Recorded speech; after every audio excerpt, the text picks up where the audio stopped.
Now let's take a look at basic Linux skills or commands that you're going to use throughout your career as a Linux administrator / engineer. So let's unlock our screen. This will take us to the desktop, and once within the desktop environment we can open a new shell where we'll be doing the bulk of our work from. Now we can launch gedit from here, or we can also use the menu. Applications, Accessories, gedit text editor, either or.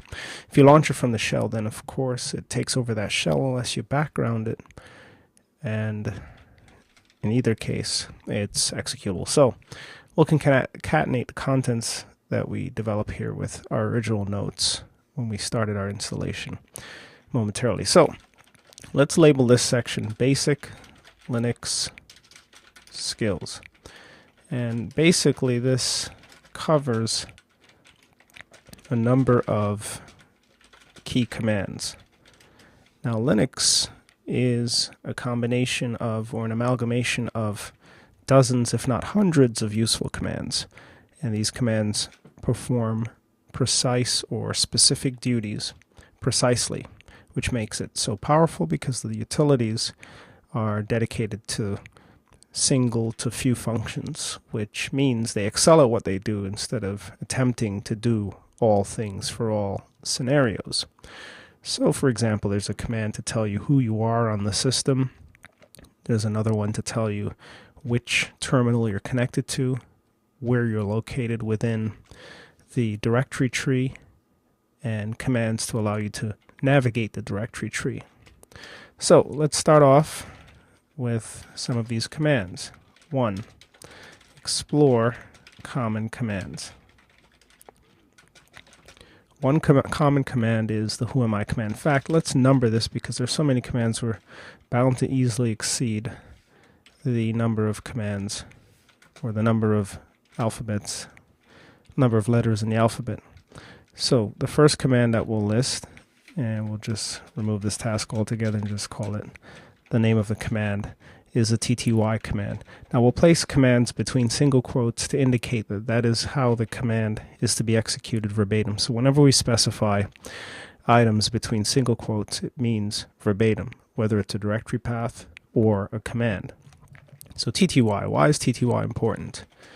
This command reveals connected terminal. Now in a GUI environment, the connected terminal is likely to fluctuate more freely because the possibilities are greater. For example, here is a shell. This is the first TTY that's open. And if you look on the screen towards the bottom on the panel, there are no other TTYs open. So this is indeed the first TTY. The TTY command will tell us the number and name of this TTY. TTYs are labeled either as their pseudotypes or as their actual types on the console. So TTY tells us in this case that we're connected to dev pseudoterminal 0. When you use the GUI environment or connect via SSH, you're taking advantage of pseudoterminals. So reveals connected terminal. So in this case, the following was returned, which means pseudoterminal number 1, which is indexed at 0. So that's the first pseudoterminal. Now let's just note that terminals are either real, meaning console, at the console of the machine, or fake, meaning pseudo, auto-generated and accessible. And let's just also note that SSH and GUI terminals are pseudo.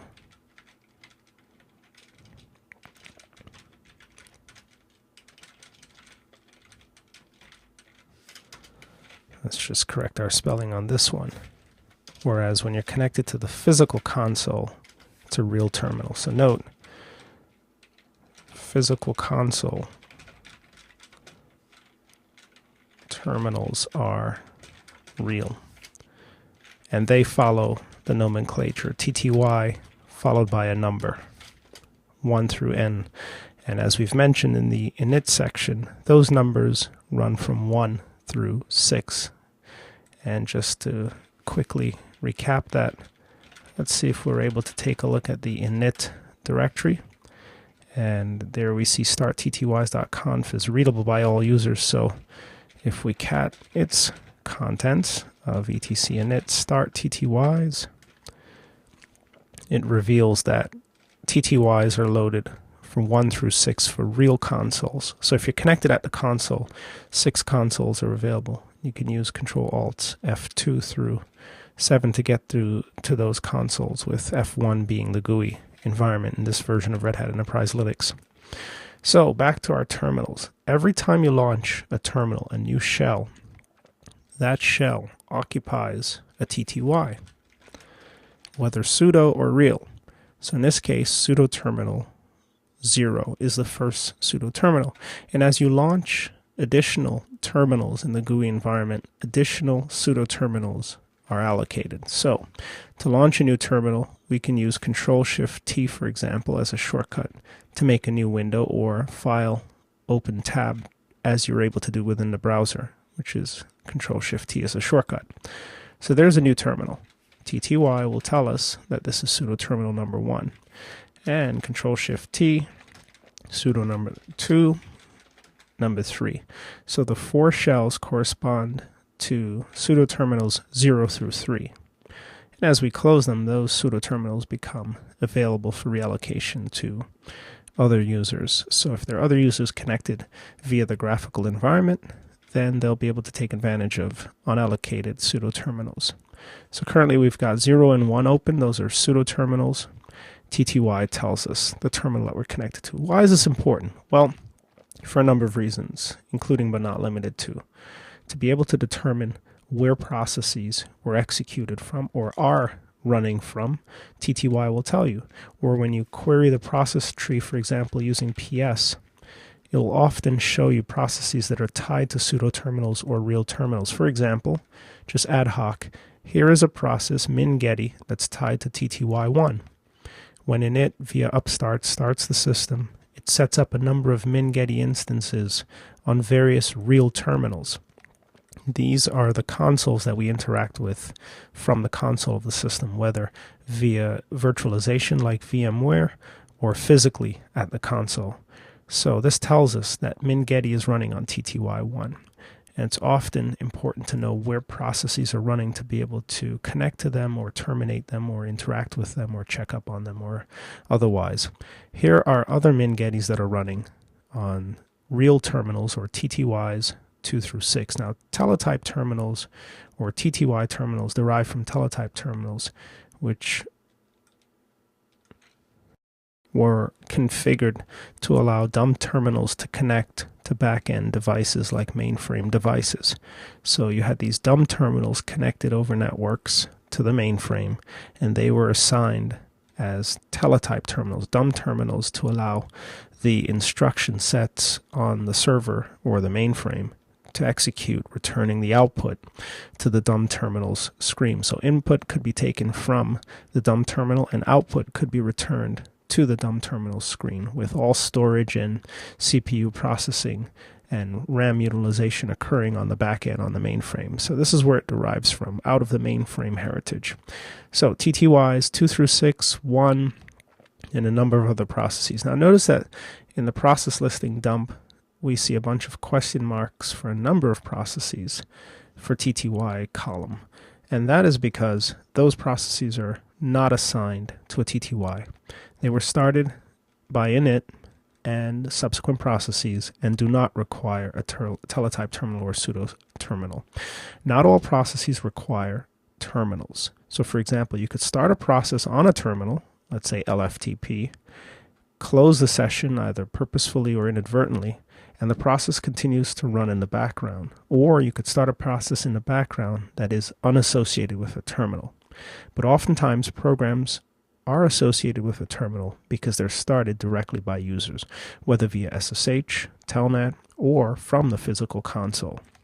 So here we see PTS1, PTS0 indicating that the bash process, which is the shell, is operating on those pseudo terminals. That includes our current terminal as well as this terminal. So bash, the shell, is running on both of those terminals. And that's what's happening on sudo terminals 0 and 1. And if we were to launch a new sudo terminal and rerun the ps command from the second terminal, or sudo terminal number 1, we will then see sudo terminal, the new one, on the list, and it appears to be sudo terminal number 4. Let's just confirm it, and indeed it's assigned it as 4 where bash is operating. So bash is operating on a number of sudo terminals currently. Sudo terminals 0, 1, 4, and this is the grep statement that we executed. So in that case, we see the usefulness of TTY. It tells us where we can source connections. But there are a number of other commands, so let's not spend too much time on this one command. Another important command is whoami. Reveals currently logged in user. So from the shell, if we execute whoami and it is accessible to all users, it tells you who you're currently logged in as. Now, you usually can tell with the bash shell with whom you're logged into the system as, because the prompt is configured to reflect the user with whom is connected to the system and the host name in this particular case. However, there is a distinct command which tells you with whom you're connected to the system as, and that's whoami. Another important command is w, and let's just include w and who in a dump together, and we'll run them together. Now, who will show you the various terminals that are open by the current user, and w will show you the same information and then some, which includes the login time, for example, CPU utilization, and the process, more importantly, that was executed. So w gives you information like who, but it shows the process that's running on that particular shell. Now notice that in the case of w and who, they both show only the currently logged in user's processes. Notice now with who-a, it reveals various information, which includes the currently logged in user LCBT and his sudo terminals, as well as the console TTYs that were launched by the init process or root, which run as the login process, and other processes. So the who command, if you run who with the A option, reveals all users and their processes. So it's an extract from PS. If you run w, as we've shown you, this command will dump for the currently logged in user. Now all of these commands support a help option. So if you run w with dash help, for example, you'll see some options that may be specified to alter the output. W is terse, it shows you the processes, the CPU utilization, whether or not the process is idle, and at which point the user logged into that particular terminal, whether sudo or real. So reveals currently logged in user and processes, etc. So these two commands are important because they can tell you quickly who's running what on the system. So if you execute w, you see it for the user currently logged in, and if you execute it as who with the A option, you see processes that are run by other users. Also notice who with -a shows the PID of the process that's running, which means if you psef grep, for example, the process ID 32 or 3326, this will reveal from the process listing table that particular PID. So it shows here, for example, that 3326 started these various processes, and it shows up in the process listing. So you've got who and w as two important w commands that can help you to get information about who's currently logged in and what they're running. Now another important command is pwd. This tells you where you are within the directory tree. So it prints working directory. This becomes important as you navigate throughout the Linux directory hierarchy. So pwd. This tells us the full path, the absolute path from the top of the tree, or the root, the bottom of the tree. So prints working directory of full path from the root of the file system. This is important because oftentimes we operate from the shell and we navigate from directory to directory. So it's important to know where you are at any particular time. Notice that the prompt that's configured, the default prompt, shows the current directory, desktop, as opposed to the full path. It would take more space within our constrained resolution to show the full path, especially as the paths get longer with additional subdirectories, for example. So the current directory is shown in the path. Now this is all configurable. You could show the whole path, but it isn't usually practical. So PWD tells you where you are relative to the root of the file system, and it's important to know. Now let's continue. Some simple commands that carry over from other operating systems such as DOS and other flavors of Unix and Linux, for example, include cd. So cd changes directory. Very simple command, and you'll find it in most operating systems if you open a shell.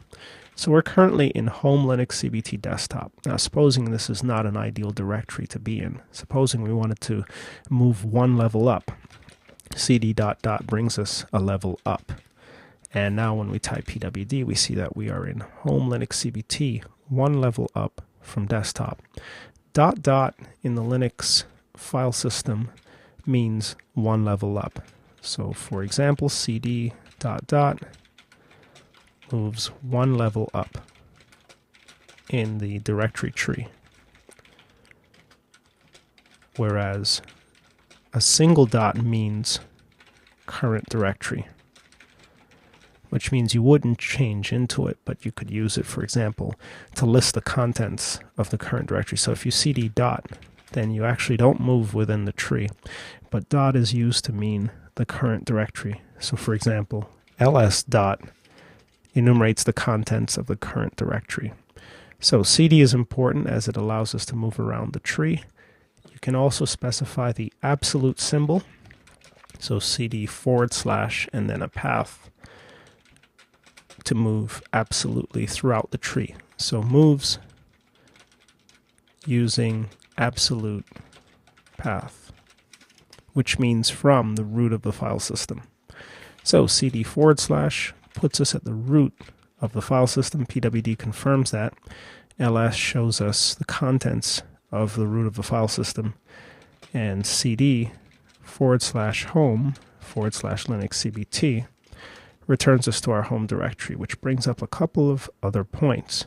cd accepts some shortcuts, including but not limited to cd tilde changes to currently logged in user's home directory, and will indicate home as the variable that's represented in the environment, which is uppercase home. So let's navigate back to the top of the directory, for example, or the root. Now we're at the root. PWD confirms it. Instead of cding / home / Linux CBT, we simply cd tilde, and this will place us into our home directory. Now this is mapped to the home variable. So if you're logged in as a different user, it'll change you into that user's directory. Now that variable can be referenced by echoing the home variable. Echo is yet another important command because it allows us to print to standard out or to somewhere else information. So the home variable is currently set to home Linux CBT, such that when you execute cd tilde, you're changed into the user's home directory. So it changes into the user's home directory. Another thing we should note is that when you use a command such as cd with tab completion, it shortens the time required to navigate, so shortens navigation time. That's important because, again, let's navigate to the root. Now we're at the root. Instead of changing explicitly to / home / Linux CBT, we could simply type the unique characters in the directory, such as HO for home, LI for Linux CBT, and off we go, using tab to finish the remainder of the characters associated with that directory. So tab completion is a bash feature. It's available in other shells like Korn, for example, but it's a bash feature that proves to be quite useful. So let's just note use tab completion with shell commands. Let's just note bash shell commands to shorten navigation time. It allows us to move around rather quickly. Rather sophisticated feature. So that's tab completion, and there's still a number of other commands that are of interest to us. For example, we've been using ls. If you're unfamiliar with Unix or Linux, ls lists directories. So lists directories files. Files and directories are one and the same, with the exception of characteristics flagging one different from the other. In other words, everything's a file within Linux, but there are special types of files like directories, character devices, name pipes, and so on. So ls will list the contents of the directory. If you pass it no options, it lists the current directory. And it does so in short form. And it also does not by default show hidden items, unless you've configured an alias, for example. So ls lists current directory in short form. ls supports a number of options that are useful. For example, ls-l lists, and we'll include double quotes to include or to reference current directory in long form. Long form is most useful because it reveals the attributes that are important of the files that are of interest. So LSL. So here we see the same directory entries listed in short form, but with more meaningful information, including permissions, which we'll go into later, number of links associated with the object, the owner of the object, the group owner, the size of the object on the file system, the date and time associated or timestamp associated with the object, and last but not least, the name of the object, which in this case happens to be the desktop folder, documents folder, downloads, music, so on and so forth. So ls with the long form reveals those attributes. Now ls will of course accept explicit directory or file entries. So for example, ls-l, the root of the file system, lists root in long form. So although we may be in a different directory, /home /LinuxCBT, we can interrogate other directories. So we are in /home LinuxCBT, but we may list the contents of anywhere else for which we have permissions to interrogate. So here we see in long form the contents of the root of the file system, which includes permissions, number of links, and the owner and group owner's size, timestamp, and the name of the object in the directory tree as it's known in that particular location.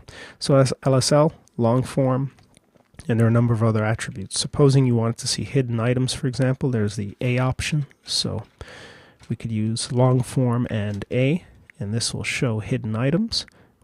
And hidden items within the Linux directory tree are prefixed with a leading dot or include a leading dot. So for example, .ssh means that this is a hidden directory named lowercase ssh.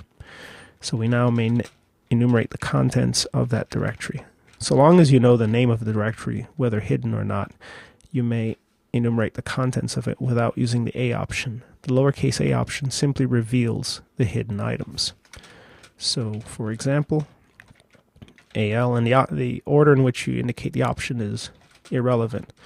So lists current directories entries, including hidden items. And those hidden items may be files or directories. And then once you know the directories or files, you may interrogate them. For example, .ssh is a directory. Notice the colorization, that items in blue are directories, items that are black are files. So here is a file that is hidden, pulse-cookie, and here are some others. You may enumerate the contents, for example, the X-authority file. So let's LSL and use tab completion to help us, and there's the lone item. So you can specify individual items as well. You may also specify lists of items. So let's list a number of hidden items in particular. So LSL, X-authority, that's one item. followed by SSH, which is another item, and it happens to be a directory. So lists multiple items. And you can also mix and match hidden and non-hidden items, so you're not restricted to one or the other. So let's just take a look. So this lists the X authority item first, because we indicated it first, and the SSH directory second. And let's add a non-hidden item, such as documents. And there it shows the documents directory. So the SSH item came last, documents second, but nonetheless it listed all three. Now both documents and SSH contain no items, which is why the totals were returned. Notice that ls returns a total number of items that are returned by your query. So notice when we run ls-l, it returned a total of 32 items. However, we see what appears to be 8 items, and that's because the rest of the items are hidden. So let's ls-la, turning on the hidden option, and now it returns even more items, 144 items, and a number of items that are hidden. So there are a number of items that are here that causes it to return. These are the 32 that we see on the surface, but then throughout the tree it totals n number of items, 144 items. So ls is used to enumerate the contents of directories and files. And a number of options are supported, all sorts of options, including sortability. So you can sort, let's go ahead and lsltr, which I like to use a lot. So sorts with most recent at the bottom, and this is useful in the event that you have a lot of items in your directory and you'd like to see the most recent entry at the bottom. So in this case, all of these entries were made at the same time as a consequence of creating the user, which is why it's listed as it is. Let's lsltr the root file system. Now if you follow the root file system, you'll see that the older items from 2009 are at the top of the list. The newer items from 2011 are at the bottom of the list, with the most recent item created at 1157, the temp directory, at the bottom. Now the temp directory was perhaps not created at 1157, but rather updated at 1157. Whenever directories are updated, then the timestamp is updated to reflect it and will cause your ls output to change as a consequence. Now, if you want to learn more about ls, run it with the help option and you'll see the myriad options that are supported. There are truly a number of options that may be useful to you. Just run it with the help option. Now there are more commands. Let's move on. For example, touch. Touch is important because it allows us to create files. So it creates 0-byte file or updates timestamp on file. And let's just note on pre-existing file. So it's a utility that will allow you to update the timestamp information on one or more files, or will allow you to create a 0-byte file. Many scripts include a reference to touch to create a file, a 0-byte file, for the sake of perhaps executing branches of scripts or checking conditions, or just for sanity, or perhaps creating a PID file, process ID file, when invoking a particular process. So in our directory, let's lsltr, which we'll use a lot, and there are no files that we've created to date. Let's touch test.txt. So now we have a new item. Let's rerun lsltr. By the way, the bash shell supports the ability to search through the command history using the up and down arrow keys. So I've been using up and down arrow to navigate through the history items for this particular shell. And if you type history, which is yet another command, it shows you all of the commands that we've run, with a configured number of commands to be saved to be 1,000, but that can be altered with the bash configuration file. So let's lsltr again, and now you'll see that test.txt with a stamp of 12 or noon has been created, and it's indeed 0 bytes. So it contains nothing. However, it's a file, and it's on our file system, and it can be interrogated at any particular point. So use touch to create those files. Now what if we wanted to update the timestamp on the file? Well, the date command tells you the current timestamp, which is 12:01 and 22 seconds at that point. Let's touch test.txt again, and this will not change the contents of the file, but however, it updates the timestamp to 12:01 accordingly. So in the event that you need to, for a script purpose or other purpose, update a timestamp, use the touch command. Now again, nothing's in it, so for now, it isn't of interest. Supposing we wanted to update the documents entry, let's touch it. It exists, of course. And let's LSLTR, and notice that documents is now sorted towards the bottom because it was updated at 12:01. Then let's touch test.txt again, and then rerun LSLTR, and now test.txt is the most recently updated item in our directory tree. So touch is one to watch because you'll see it in scripts, reference, and you'll use it from time to time in your own scripts or as you navigate about the Linux file system for various purposes. Let's create another entry here for the echo command. The echo command echoes information to a default of stdout, standard out. If you're unfamiliar with standard out, standard in, standard error, it simply means of capturing information into and out of the computer while capturing errors as well. So echo echoes whatever you tell it to echo. So for example, echo between double quotes, this is a test. This will dump to standard out, this is a test. And if we send it to a file, it'll echo to a file. Echo, this is a test. Or echo, hello world. So this echoes to the screen. Now echo is quite useful in scripts or for just general navigation. It's good to know that there's a command that will dump information to the screen for you. And that's echo. Now let's move on. Of course, we'll be using these throughout our studies, so we'll reference them in more detail as we move forward. Another important command is cat, which is short for concatenation or catenation. So it concatenates or brings together content or amalgamates content. It also will dump the contents of a particular file or files, but its chief purpose is to allow you to concatenate or amalgamate content in a logical fashion. So let's take a look at something that we can do here. Let's cat test.txt. Now test.txt is empty, but nonetheless, it will open the contents of the file. So cat test.txt, and it's going to return nothing. But nonetheless, it did open the file and attempted to enumerate the contents of the file. Now, whenever you run a command within the bash shell, it's a good idea to echo the most recent exit status by referencing the question mark variable. Question mark variable contains the exit status of the most recently run command. Let's just note that as an interjection. So note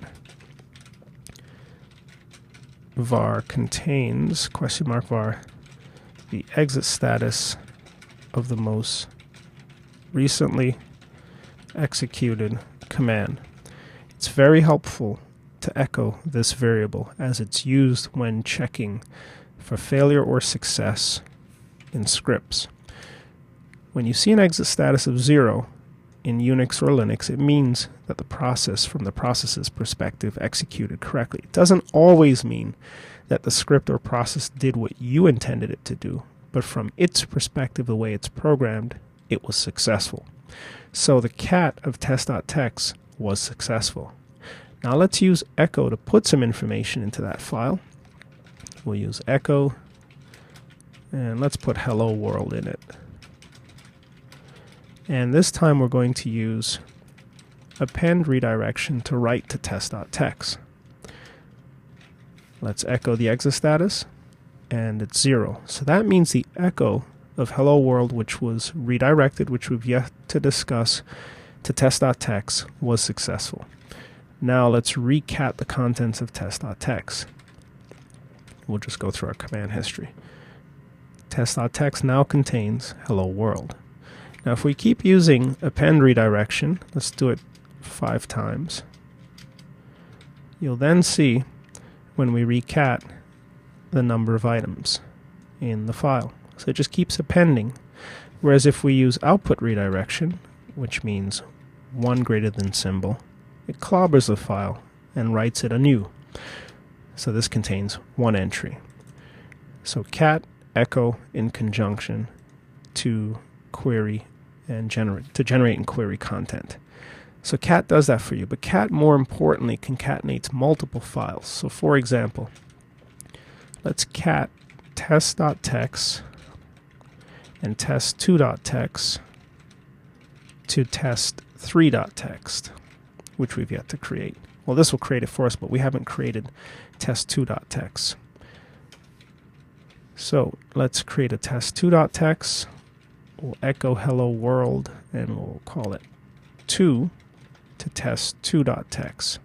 So now when we cat the contents of test.txt and test2.txt, they're distinct, hello world and hello world 2.